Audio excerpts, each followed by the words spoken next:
Good morning from a grim, grey 1st of June, birds twittering, depressing. Oh, it's Peterborough. So today,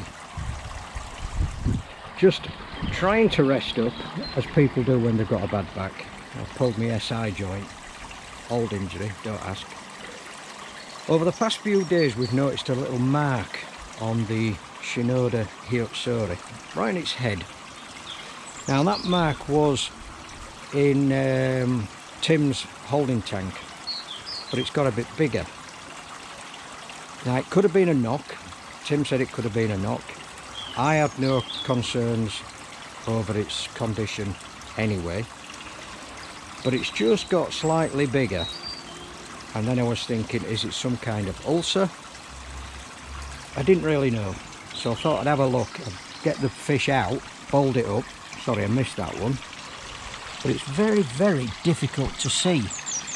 But it's just like a lighter blemish on its head and a lighter blemish on its shoulders. And then there's one or two marks on its side. So I've just fished it out, expecting to feel a depression in the skin, scale missing, damage, the start of a problem, and it is totally flat with a waxy appearance. So I'm going to put that down to a bit of carp pox, purely from introducing it into our water from Tim's water. Tim's water is clearly a lot better and a lot warmer than ours, and maybe a little bit of a shock to the system created a bit of carp pox. The Shinoda Hyutsuri is not the only one with carp pox. A lot of these seem to have it all year round. So my fears have been allayed.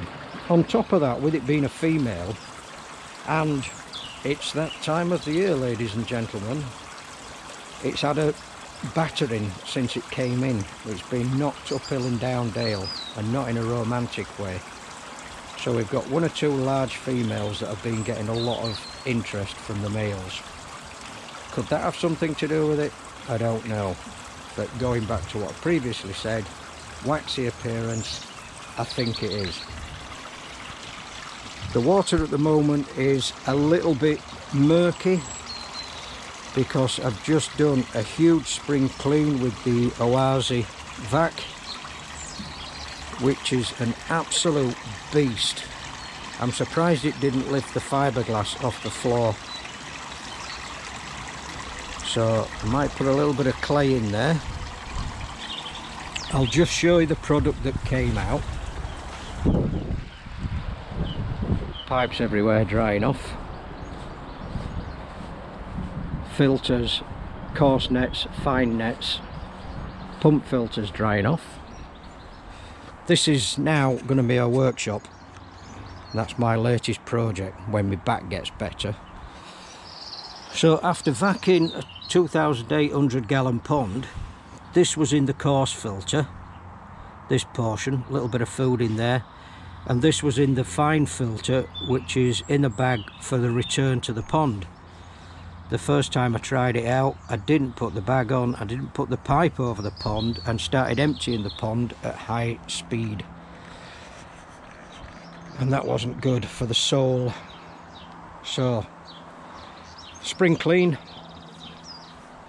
The Hyutsuri, for my mind, is fine. It's not showing any signs of distress.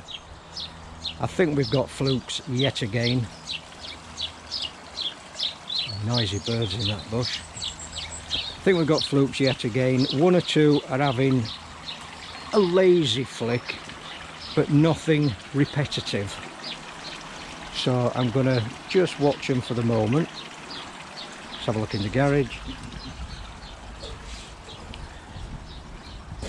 Good morning. Number 2.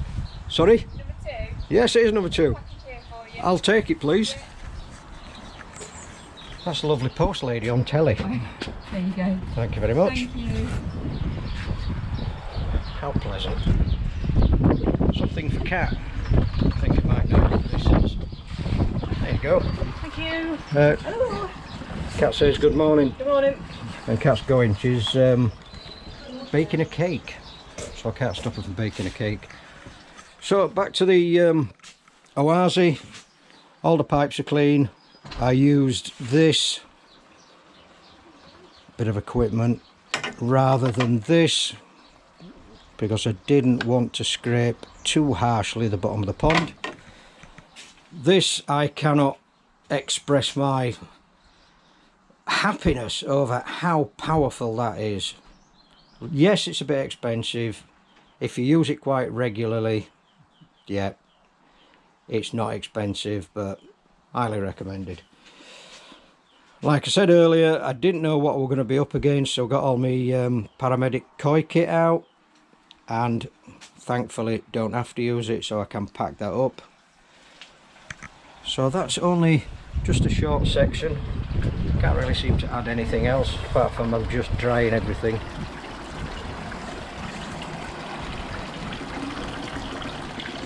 So yes,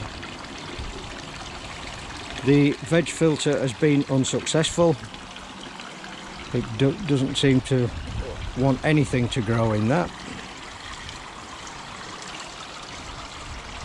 The fish are so interested now because I've stirred up the bottom, and they are getting quite a size.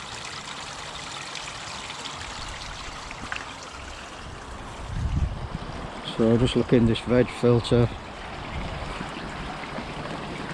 Very poor return on what we've invested in. Not too good. This is the next thing to be cleaned, and then the base of that I'm going to give a little scrub out. Rhubarb's coming on though, and the raspberries have fallen over, and I've just built some new raised beds out of timber. Anyway, rattled on enough for this bit. I might just put this out as a video, I don't know, or I might add a little bit to it. We shall see. Filter's working absolutely fine, upflow filter working fine, shower working fine. So I'll just end it there for the moment, and if I get back to you, yeah, fair enough. If not, have a really, really good day, and I hope it's sunny where you are. Good afternoon from this is supposed to be summer, but it's actually raining. Yesterday was fine, so I guess summer was yesterday. This is the second part of a video that I did quite some time ago, so it was the early part of June, and now we're in August. There has been some major changes in the garden. First off, the garage is now full of car. Might be a bit easier if I put the light on. There you go. It's got a car in it, and all my workshop has now gone. So as we squelch up the garden path, give you a better look at the grey sky and the gloom and grimness of Peterborough. Right, what's been happening with the pond? I watched Phil from Telford Koi Pond, his most recent video, and he was saying exactly what we were thinking, that there has been changes, characteristic changes in the fish, but for no reason that we can spot. Yes, we did have the odd fluke. Yes, we've treated it on several occasions. The fish are eating like there is no tomorrow. Excuse me, but my windows need a clean. And they seem to be okay, but there are little significant changes.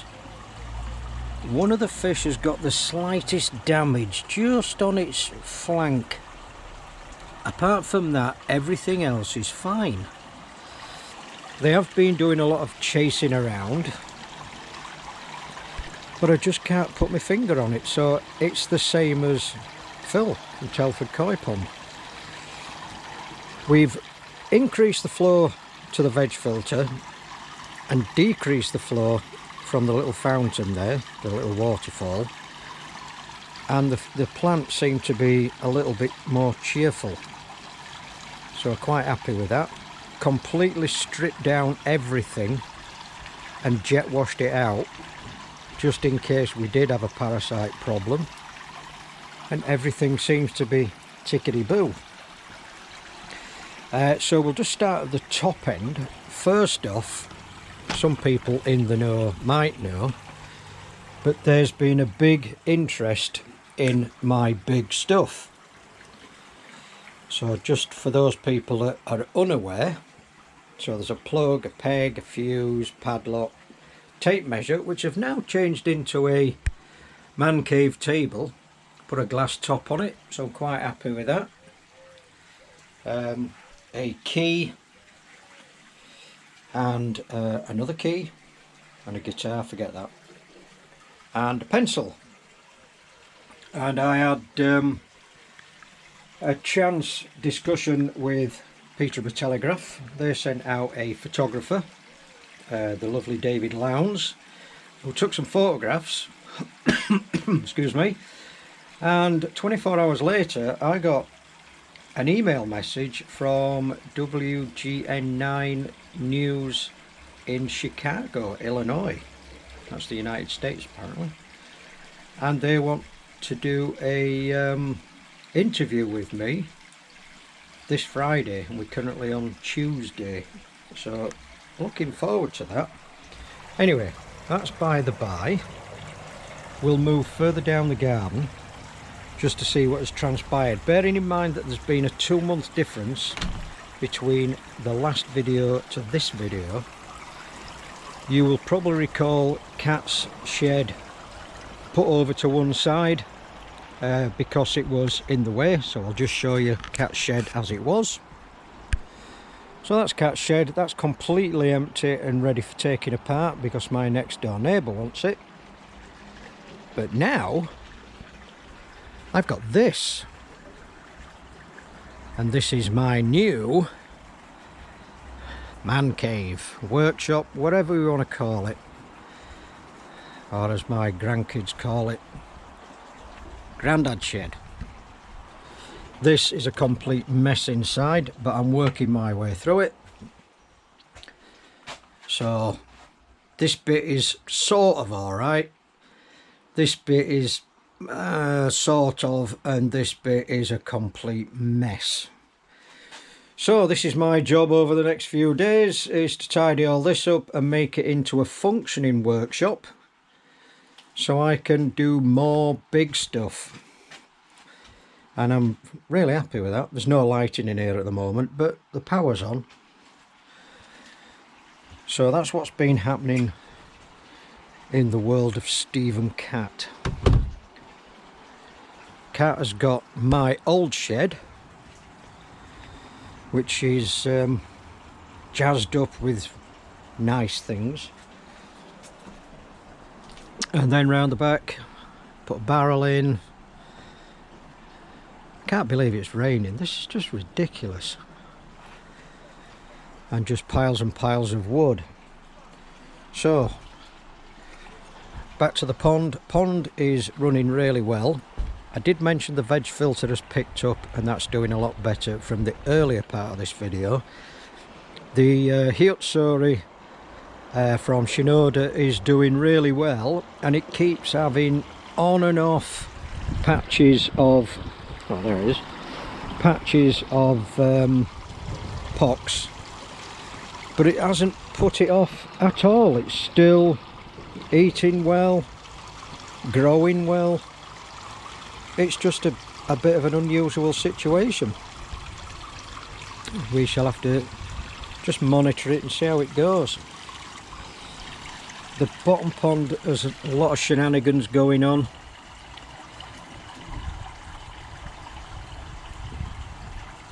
See what I mean? There's still a little bit of flicking and unnecessary.